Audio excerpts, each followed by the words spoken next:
লঙ্কা কাটতে গেলাম তার বাচ্চা ছেলে আমরা তো বুঝতে পারিনি কত না মাত্র অনেক কাঁচা লঙ্কা কাটতে পারবো মানুষ যার কপালে যা থাকছে তাই হবে। এই যারা ধরো ইউটিউবে গাড়ি বাড়ি হরিয়ানার ওই লোকটা ভীষণ এর মধ্যে ভাগ্য কোথায় নিয়ে যাবে এই কপাল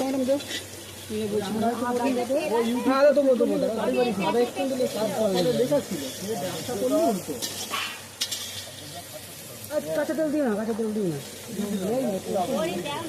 হ্যাঁ, যার কপালে রাজ্য আছে সে এমনি হবে, সে ইউটিউব করিও যে করিও। হরিয়ানার লোকটা ও ড্রাইভার, মানে লরি ড্রাইভার, ও যা রান্না করতো একদম। কারণ এরা কত ইউটিউবার কেউ বলো হাইলাইটই আসে না।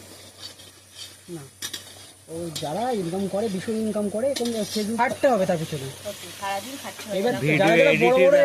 যারা বড় বড় ইউটিউবার তাদের আলাদা লোক থাকে, একজন ভিডিওটা এডিট করে দেয়, ব্যাকগ্রাউন্ড কি হবে সেটাও করে দেয়, সব প্রসেস থাকে, টাকা দিয়ে দেয়, আমি এই টাকাটা দেবো, একটা চুক্তি হয়ে গেল। কিন্তু